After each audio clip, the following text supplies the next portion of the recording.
February 18, 1946. The Stork Club, Manhattan, the most exclusive nightclub in America, where Frank Sinatra crooned and Edgar Hoover drank. Tonight it hosted a meeting that would rewrite the rules of organized crime forever. Lucky Luciano, the man who'd modernized the Mafia, sat at the head of a table surrounded by the deadliest men in New York.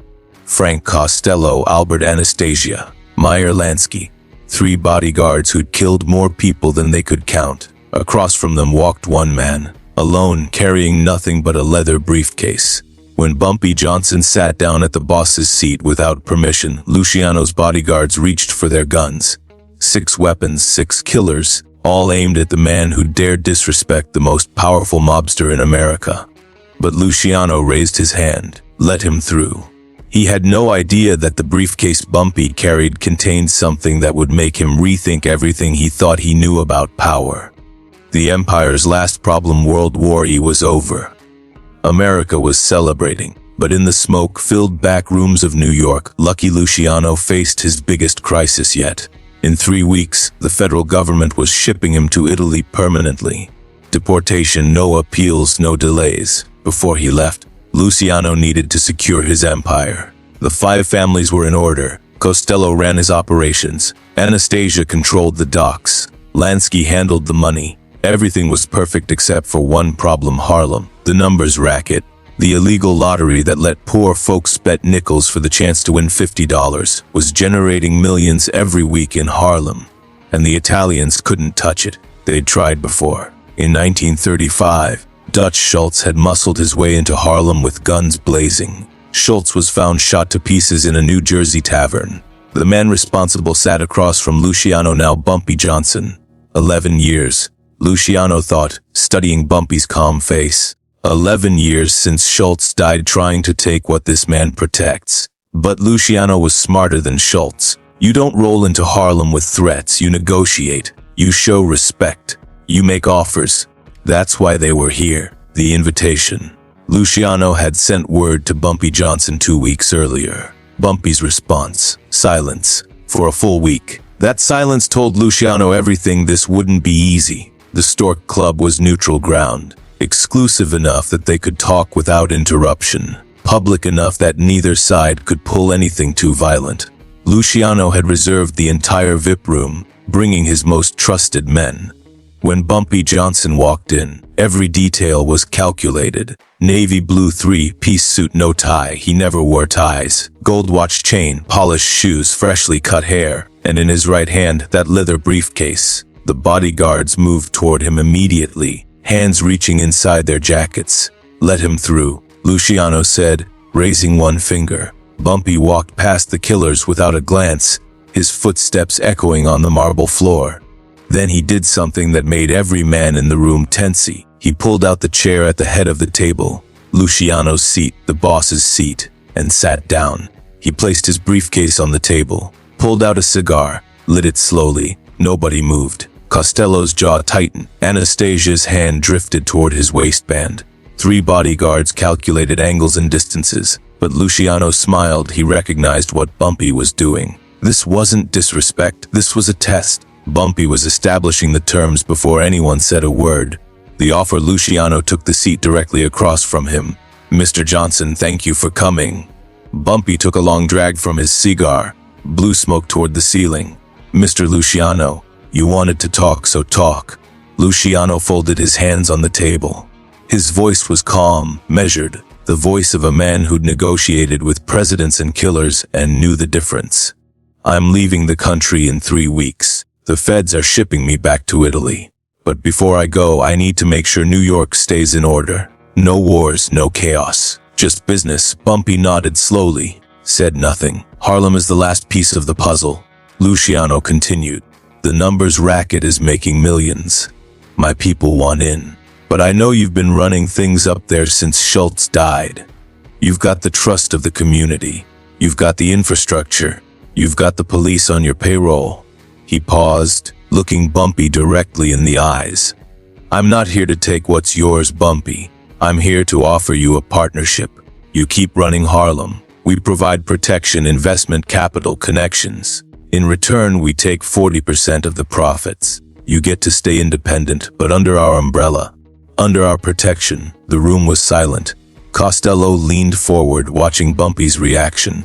Lansky's fingers drummed softly on the table. Anastasia cracked his knuckles like he was warming up for violence. Bumpy took another drag from his cigar. "What happens if I say no?" The threat. Luciano's smile didn't waver, but his eyes went cold.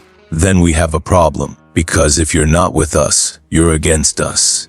And nobody survives being against us." It wasn't said with anger. It wasn't said with heat. It was said with the absolute certainty of a man who'd built an empire on that exact principle.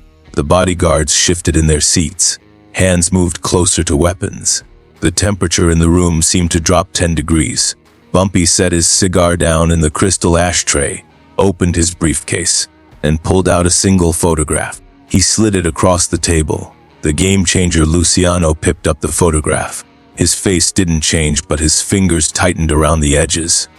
The photograph showed a warehouse in Red Hook, Brooklyn, one of Anastasia's gambling operations, and standing in front of it, shaking hands with a known police captain, was Albert Anastasia himself. "That was taken 3 days ago," Bumpy said quietly. "I've got 12 more just like it. Different warehouses, different cops, different members of your organization." The room went deathly quiet. Costello's hand moved toward his jacket. Anastasia stood halfway out of his chair, eyes blazing with rage. The bodyguards tensed, ready for war. But Luciano just stared at the photograph, then at Bumpy. "Are you threatening me?" "No," Bumpy said. "I'm showing you respect, because I could have sent these to the district attorney. I could have sent them to the newspapers. I could have burned your whole operation to the ground before you even knew I had them. But I didn't." He leaned forward. "You came to Harlem asking for a partnership. But a partnership means equals. And what you just offered me wasn't a partnership. It was a takeover with a smile." The counter-offer. Luciano set the photograph down. For the first time since Bumpy entered the room, he looked genuinely impressed. "So what do you want?" Bumpy picked up his cigar, took a slow drag, let the question hang in the air. "You want what Schultz wanted. What every Italian crew that's ever looked at Harlem wanted. Control. But you can't have it. Not because you're not smart enough. Not because you're not strong enough. Because Harlem isn't yours to control." He pointed toward the window, toward the lights of uptown Manhattan. "You know why Schultz failed? Because he thought black people were stupid. He thought we'd just hand over our money and say thank you. He thought muscle was enough. But Harlem doesn't work that way. You need trust. You need respect. You need to be one of us." Bumpy's voice dropped to barely above a whisper. "And you'll never be one of us." Costello started to speak, but Luciano silenced him with a look. "But here's what I will do," Bumpy continued. "You asked for 40%. You can have 10% of the profits, not as protection money, but as a service fee. You provide banking support. We need clean money to pay winners when the heavy numbers hit. You provide legal help when our runners get arrested. In return, you get 10% of the net." He leaned back, his voice dropping an octave. "And one more thing. You never, and I mean never, send your people into Harlem to collect. You want your money, you send a courier to my office. I'll have it counted, wrapped, and ready. But your soldiers don't patrol my streets. Your guns don't show up in my neighborhood. Harlem stays black. Harlem stays mine. That's the deal." The stalemate, the silence that followed, was absolute. 5 of the most powerful men in organized crime stared at one man who just rewritten the terms of engagement. Meyer Lansky broke the silence first. He turned to Luciano. "Charlie, that's actually a smart play. 10% for essentially no risk, no overhead, no exposure. It's clean money." Anastasia wasn't convinced. "And what's to stop him from cutting us out once we set up the banking?" Bumpy answered before Luciano could. "The same thing that stops you from trying to take Harlem by force. Mutually assured destruction. You try to cheat me, those photographs go public and your political protection evaporates. I try to cheat you, you come after me with everything you've got. We both lose, or we both get rich. Your choice." Lucky Luciano stared at Bumpy Johnson for what felt like an eternity.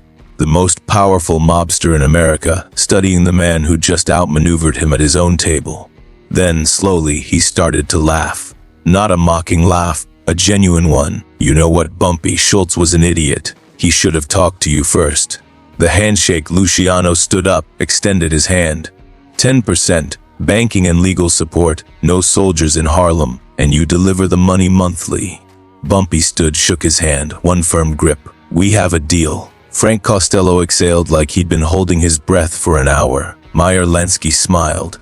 Even Anastasia sat back down, the tension bleeding out of the room. Luciano held onto Bumpy's hand for an extra second. Let me tell you something, Bumpy. I've done business with presidents, cops, union bosses, killers. But you're the first man who came to my table and told me no without pulling a gun. That takes guts or stupidity. I haven't decided which yet. Bumpy smiled. A rare, genuine smile. When you figure it out, let me know. The legacy. 3 weeks later, lucky Luciano boarded a ship to Italy. He never returned to American soil, but the deal he made with Bumpy Johnson held for the next 22 years.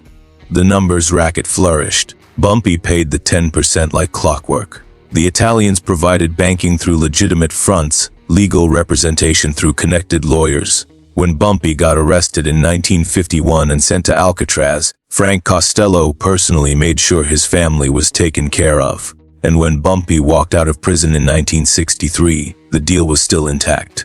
That meeting at the Stork Club became legend in organized crime circles, not because of violence, not because of threats, but because two men from completely different worlds sat down and found a way to do business without destroying each other.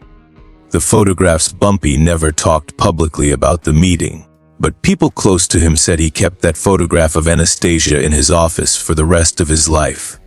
Not as a threat, as a reminder. What were those other 11 photographs?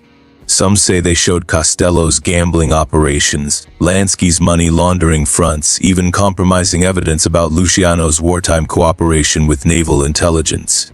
The truth died with Bumpy, but the message lived on. Intelligence beats violence.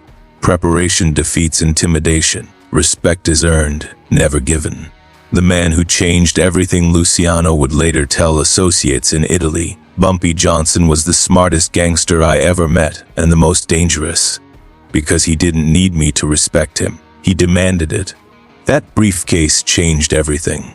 Not because of what was inside, but because of what it represented: the power of information, the strength of preparation, and the courage to sit across from the most dangerous men in America and negotiate as an equal. February 18, 1946. The night a leather briefcase full of photographs made lucky Luciano's bodyguards lower their guns and their boss extend his hand in partnership.